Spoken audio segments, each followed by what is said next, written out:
नमस्कार प्रिय विद्यार्थियों। इस वीडियो में अब हम बताने जा रहे हैं अनसॉल्व पेपर यूपी बोर्ड सन 2020 सेट 5वां और इसका सवाल नंबर 6वां से बताएंगे। इसके पहले जो भाग बनाए हैं उसमें सवाल नंबर 5 तक पूरे के पूरे बता चुके हैं। तो देखिए सवाल नंबर 5वें का क्या कहता है। तो इधर हम डालेंगे प्रश्न नंबर 5, इस तरीके से ऊपर डालेंगे प्रश्न संख्या 5 का। अब हल करना इधर से स्टार्ट करेंगे, ठीक है। यहाँ हम प्रश्न क्यों डालते हैं, ताकि एग्जामिनर की नज़र सीधे सीधे पड़े और वो इधर उधर उसे ढूंढना ना पड़े, क्योंकि समय बचे उसका भी, क्योंकि कापियाँ जांचने का उन्हें भी पैसा मिलता है। जितनी कापियाँ अधिक जांचेंगे उतना ज़्यादा उन्हें अधिक राजस्व प्राप्त होगा। तो इसलिए यहाँ डालोगे तो वो ढूंढेगा नहीं और तुरंत सीधे सीधे जितने अंक देना है दे देगा। तो चलिए देखते हैं सवाल नंबर 5 का कह रहा है एक मीनार के आधार से और एक सरल रेखा में 9 मीटर और 16 मीटर की दूरी पर स्थित दो बिंदुओं से मीनार के शिखर के उन्नयन कोण एक दूसरे के पूरक कोण हैं। सिद्ध कीजिए कि मीनार की ऊंचाई 12 मीटर है। तो सबसे पहले हम चित्र बनाएंगे। एक ये बना लिया, ठीक है। अब देखो यहाँ पर क्या कहा है, एक मीनार के आधार से एक सरल रेखा में 9 मीटर और 16 मीटर की दूरी पर, ये यानी पहले हम मान लें एक ये मान लेते हैं, ये 9 मीटर की दूरी हो गई, ठीक। फिर कह रहा है और 16 मीटर, अगला बिंदु मिला ये पूरा हो गया यहाँ से यहाँ तक 16 मीटर, ठीक। 16 मीटर की दूरी पर है। फिर कह रहा है बिंदुओं से मीनार के शिखर के उन्नयन कोण एक दूसरे के पूरक हैं। यानी मीनार का शिखर कहाँ, ये हुआ, और ये उन्नयन कोण एक दूसरे के पूरक हैं। पूरक मतलब जैसे यदि इसको हम मान लें थीटा, तो ये हो जाएगा 90 माइनस थीटा, ठीक। तो कह रहा है सिद्ध कीजिए कि मीनार की ऊंचाई 12 मीटर है। तो मीनार की ऊंचाई हमें दी नहीं है, सिद्ध करना है, तो इधर मान लेते हैं मीनार की ऊंचाई h, ठीक। इस तरीके से हम मान लेंगे और त्रिभुज का नामकरण कर देंगे A B, इसको C और इसको हम D दे देते हैं, ठीक। हमने माना इसलिए क्योंकि सवाल में बिंदुओं के नाम नहीं दिए हैं, तो जो चाहे वो मान सकते हैं, ठीक। तो अब करते हैं हम हल। तो पहले ले लेते हैं त्रिभुज ABC में, त्रिभुज ABC में। अब देखिए ABC में हमें लंब का मान पता है और आधार का पता है, तो लगाएंगे tan थीटा, ठीक है। ये अनुपात हमेशा tan में होता है, तो tan थीटा बराबर क्या होता है, लंब बटे आधार, याद रखिए। तो अब देखो इसमें ABC में कोण क्या है, थीटा है ना, तो हम लिखेंगे tan थीटा बराबर लंब क्या है, लंब है पूरा का पूरा h और आधार है 16, ठीक। तो 16 हो गया। अब इसको कह देते हैं समीकरण 1। अब ले लो त्रिभुज ABD, त्रिभुज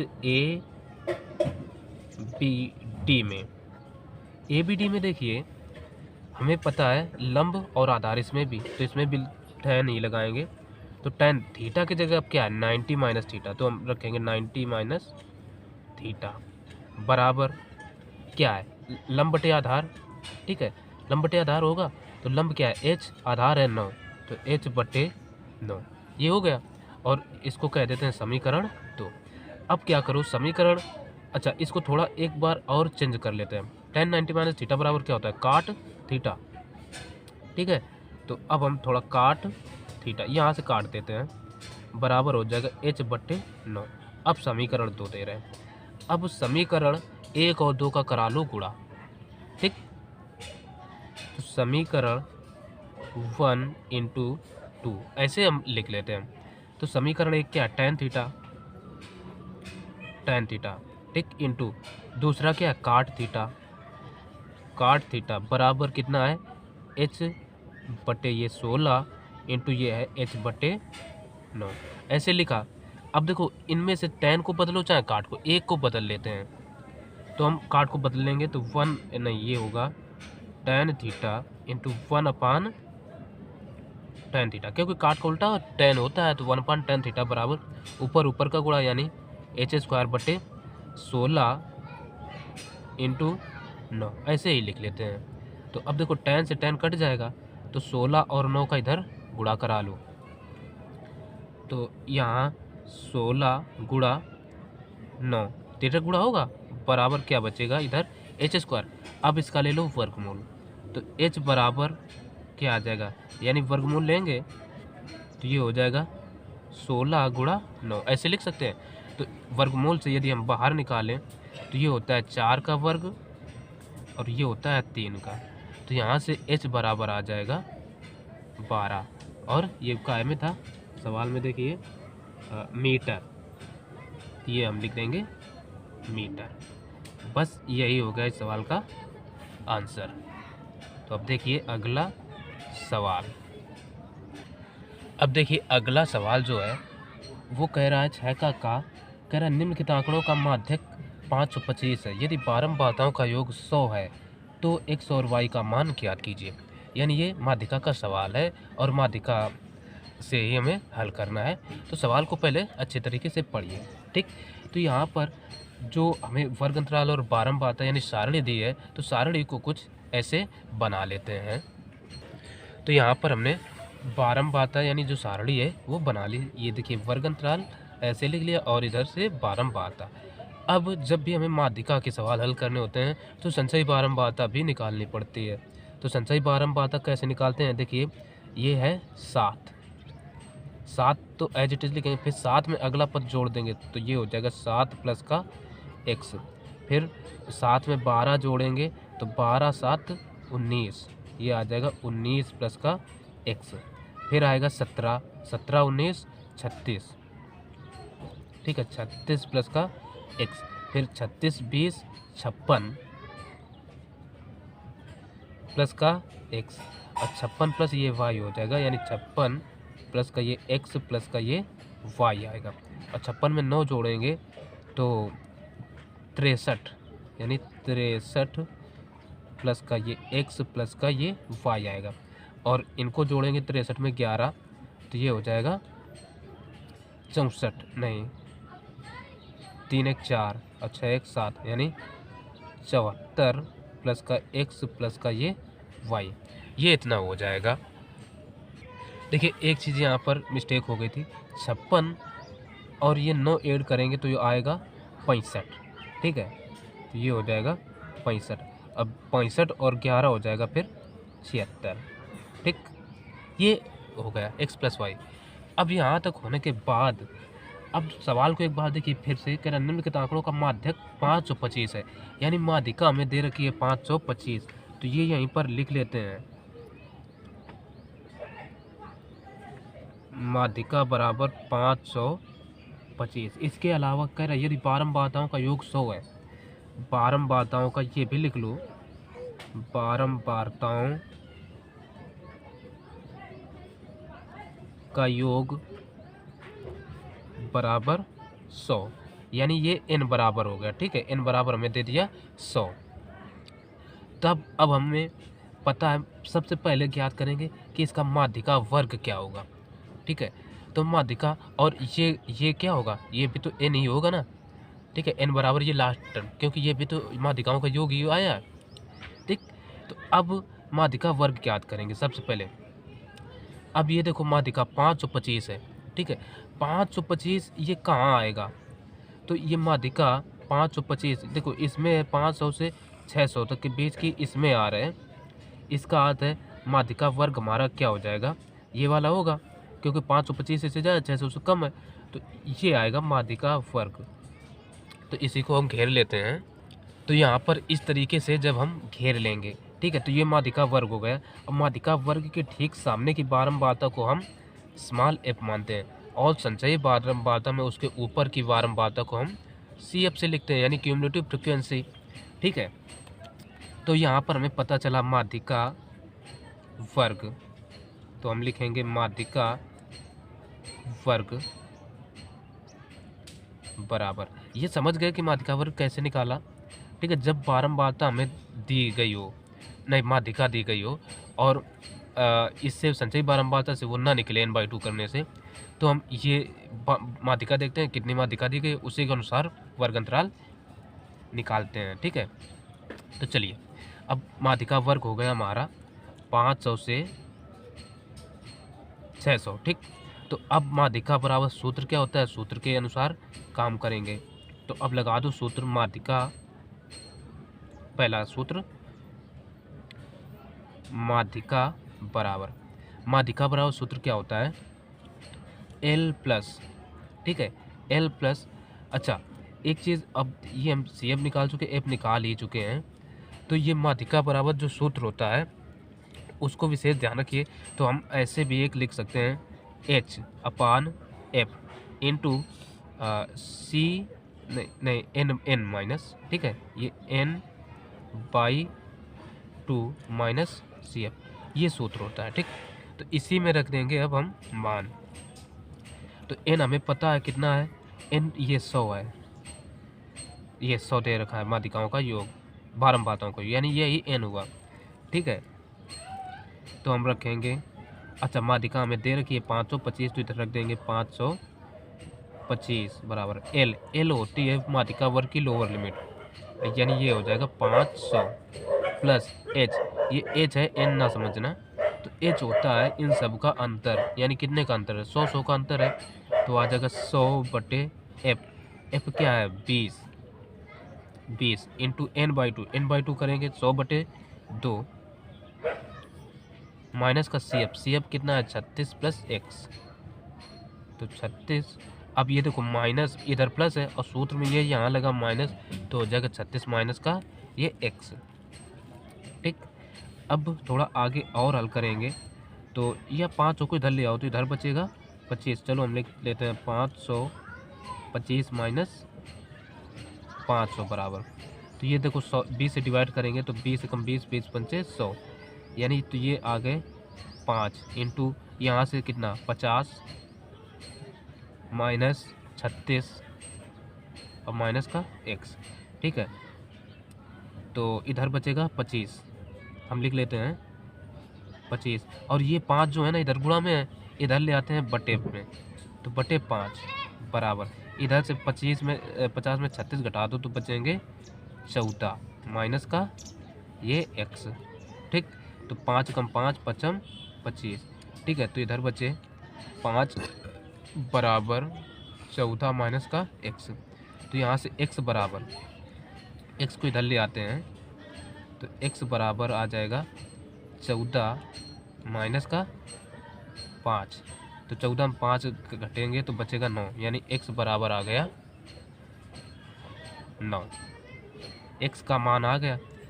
अब देखिए, अब हम ये हमें माध्यिकाओं का यानी बारंबारताओं का योग दे रखा है 100, y का मान ज्ञात करने के लिए ये जो 76 है ना, इसको इस n के बराबर करेंगे, ठीक।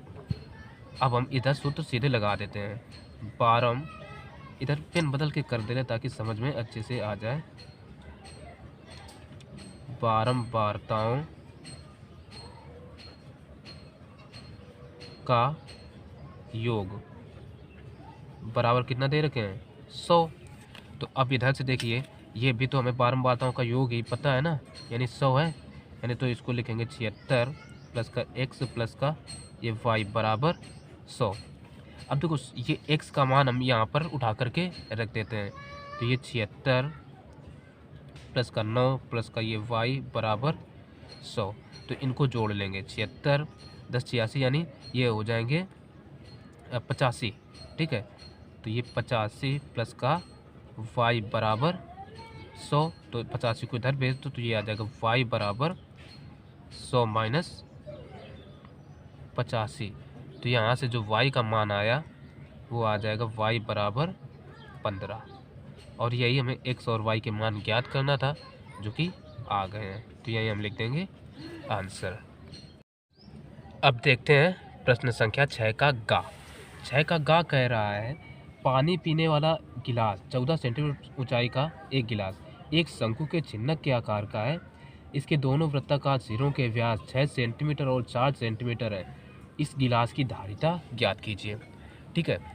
तो यहाँ पर एक का पानी पीने वाला गिलास शंकु के चिन्हक के आकार का है, तो इस तरीके से एक हम गिलास बना लेंगे, ठीक है। ऐसे गिलास बना लिया। अब हमें दिया क्या है, कह रहा है इसके दोनों वृत्ताकार सिरों का व्यास 6 सेंटीमीटर, यानी ये व्यास हमें दे रखा है यहाँ से यहाँ तक का पूरा ये 6 सेंटीमीटर, और निचला व्यास दिया है 4 सेंटीमीटर, ये 4 सेंटीमीटर हो गया। ठीक, तो कह रहा है इस गिलास की धारिता ज्ञात कीजिए। अच्छा, ऊंचाई भी हमें दे रखी है, देखिए ऊंचाई है 14, ठीक, यहाँ से यहाँ तक की ये ऊंचाई हो गई 14 सेंटीमीटर। ठीक, तो बस कहा है इसकी धारिता ज्ञात कीजिए। तो धारिता ज्ञात करने के लिए हमें इसका आयतन ज्ञात करना होगा। तो सबसे पहले हम लिख लेते हैं इनकी त्रिज्याएं क्या होंगी। अब देखिए यहाँ पर क्या कहा था, गिलास का ऊपरी व्यास कितना था 6 सेंटीमीटर, तो इस व्यास की आधी त्रिज्या होती है, इसलिए ऊपरी त्रिज्या कैपिटल आर मान लिया, तो 3 सेंटीमीटर हो जाएगी। तथा निचला व्यास कितना दिया है 4 सेंटीमीटर, इसलिए निचली त्रिज्या इसको स्मॉल आर से मान लिया, ये हो जाएगी 2 सेंटीमीटर, व्यास की आधी त्रिज्या होती है। ठीक, तो इस गिलास की हमसे धारिता पूछी है, तो हम लिख सकते हैं गिलास की धारिता की धारिता बराबर क्या होगा, गिलास का यानी शंकु के छिन्नक का आयतन, गिलास का आयतन। ठीक है, अब गिलास कैसा है, छिन्नक के आकार का है, तो छिन्नक का सूत्र लगा देंगे। तो गिलास का आयतन क्या होगा, पाई h/3 इंटू फिर capital R square plus small R square plus क्या होता है capital R into small R, ये होता है, इसी में रख दो मान। तो देखो पाई का मान हमसे सवाल में तो कुछ कहा नहीं है, तो हम 22/7 ही रखेंगे, 22/7 इंटू एच हमें दे रखा है 14 सेंटीमीटर, ये लिखा नहीं, हालांकि हमें लिख लेना था। तो 14/3 इंटू कैपिटल आर का मान है देखो 3, तो 3 का स्क्वायर प्लस स्मॉल आर है देखो ये 2, तो 2 का square plus capital R into small R, यानी 3 गुणा 2, ये हो जाएगा 7 कम 7, 7 दूना 14, तो ये हो जाएगा 22×2 44, 44/3 इंटू इधर से देखो 3 का वर्ग 9 प्लस 2 का वर्ग 4 प्लस 3 दूना 6, इन सबको ऐड कर लो, तो 4 यानी 44/3 इंटू देखो 9 4 13 13 6 19, अब 19 और इनका गुणा करा दो, तो 19 चौक 76 की 6, 19 चौक 76, 76 और 7 83, ये हो गया 83/3। ठीक, अब इससे हम कर देते हैं डिवाइड, तो ये आएगा देखो 3 दूना 6, इधर बचे 2, तो 3 7 21, अब 1 बचा, तो नहीं 3 7 21 2 बचे, तो हो गए 26, 3 8 24 और 3 तिरका 24 है ना। तो अब इधर बचे 2, तो 3 तिछक 18, तिछक 18 और तिछक 18, 2 बार हम ऐसे निकाल लेंगे, और ये धारिता आयतन का में सेंटीमीटर में है, तो सेंटीमीटर हो जाएगा क्यूब, और यही हो जाएगा इस सवाल का आंसर। तो अब देखेंगे अगला सवाल। अब देखिए प्रश्न संख्या 6 का घा कह रहा है यदि एक कक्षा परीक्षण में शेफाली के गणित और अंग्रेजी में प्राप्त किए अंकों का योग 30 है, यदि उसको गणित में 2 अंक अधिक और अंग्रेजी में 3 अंक कम मिले होते तो उनके अंकों का योग का गुणनफल 210 होता। शेफाली द्वारा दोनों विषयों में अलग अलग प्राप्त किए अंक ज्ञात कीजिए। ठीक, तो हम मान लेते हैं, माना अंग्रेजी में पहले काय में कहा है शेफाली के गणित और अंग्रेजी। ठीक है, तो चलो पहले गणित लिख लेते हैं, गणित में प्राप्तांक बराबर x। ठीक, अंग्रेजी में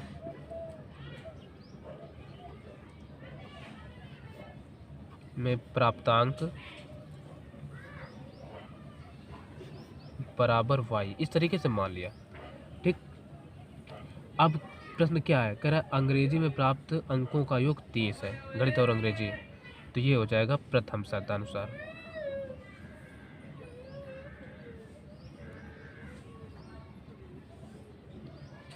प्रथम शर्तानुसार क्या है, हो जाएगा x प्लस वाई बराबर 30।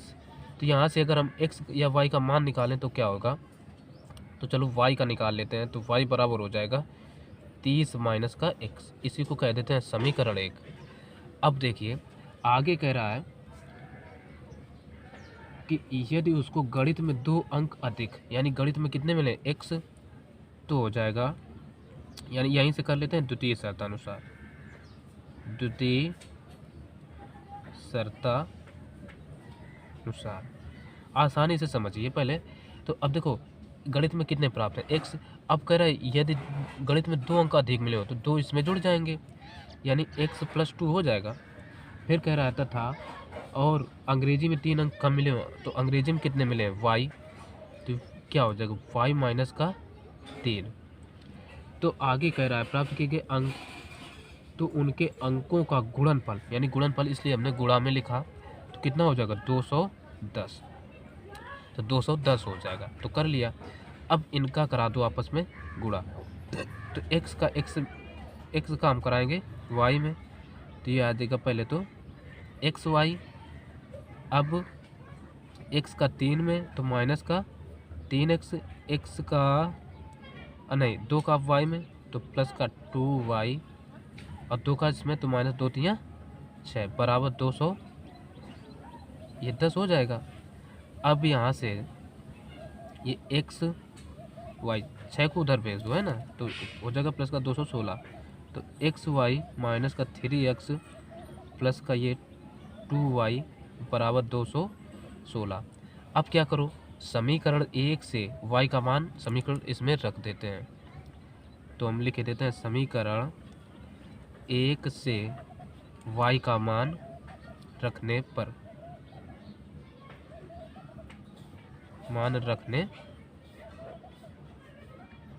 चलो रख दो। तो y का मान है 30 माइनस 1, तो y का यहाँ है, तो ये हो जाएगा x इंटू 30 माइनस का x माइनस 3x है जो चीज़ लिख लेंगे, प्लस का 2y, यानी तो 2 इंटू वाई का मान 30 माइनस का x बराबर 216। ठीक, गुणा कराओ 30 का x में तो हो जाएगा 30x minus x square, minus का ये 3x लिखा है, प्लस का गुणा कराओ 2 3 6 यानी 60 माइनस का 2x बराबर 216। अब इनको जोड़ घटा लो भाई, पहले एक्स स्क्वायर वाला यानी माइनस का है तो माइनस का एक्स स्क्वायर। अब देखो ये 3 2 5 यानी 30 में घट जाएंगे तो बचेगा प्लस का 25x और 260, इनको इधर भेज लेते हैं तो ये हो जाएगा माइनस का, तो ये आ जाएगा बराबर 216 माइनस के 200, केवल माइनस के 60 हैं, तो 60 जब इधर आएगा, ठीक है बटा लेते हैं, तो हम अब इनको भी इधर भेज लेते हैं एक ही बार में, तो ये आ जाएगा, ये पहले जाएगा तो हो जाएगा प्लस का एक्स स्क्वायर, 25 को भेजो तो माइनस का ये हो जाएगा 25x और ये प्लस का बचेगा 156 बराबर 0। अब 156 के ऐसे गुणनखंड करो कि जोड़ने पर 25 आ जाए, तो 12 13 गुणनखंड बन जाएंगे। तो हम लिख लेते हैं एक्स स्क्वायर माइनस के 13x माइनस के 12x और प्लस के 156 बराबर 0। इतने से x कामन ले लो तो x कामन लेगा तो x माइनस 13, इतने से माइनस 12 कामन तो x माइनस 13 बराबर 0। अब देखो x माइनस 13 सेम है, एक बार हम लिख लेते हैं, तो x माइनस 13 एक ब्रैकेट में आ गए x माइनस 12। अब यहाँ से x के हम मान निकाल लें, तो x का मान 1 आ जाएगा, x बराबर 13 और दूसरा या x बराबर कितना 12 आ जाएगा, ये मान आ गए। अब ये x के मान जो आए हैं हमें रख देना है समीकरण 1 में, लिखेंगे x के मान समीकरण 1 में रखने पर रखेंगे, तो यहाँ से y बराबर पहला क्या आ जाएगा, जब हम y बराबर 13 रखेंगे तो ये हो जाएगा 30 माइनस 13 तो बराबर 17 आएगा, या जब हम y x बराबर 12 रखेंगे या y बराबर, हम जब x बराबर 30 माइनस कितना कर दें, अब दूसरा मान क्या 12 आया है, तो 12 तो आ जाएगा ये 18। ठीक, 18 आ गया। तो यहीं से कह सकते हैं अतः अब देखो गणित में प्राप्तांक कितने होंगे, गणित में आएंगे 12 या 13। गणित में प्राप्तांक बराबर होंगे 12 या 13, और अंग्रेजी में हो जाएंगे, इधर हम लिख देते हैं अंग्रेजी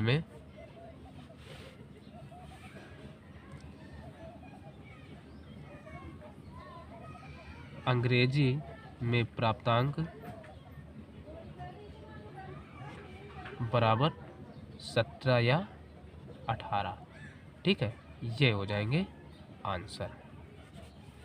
ठीक, तो अब मिलते हैं फिर अगले वीडियो में, तब तक के लिए नमस्कार।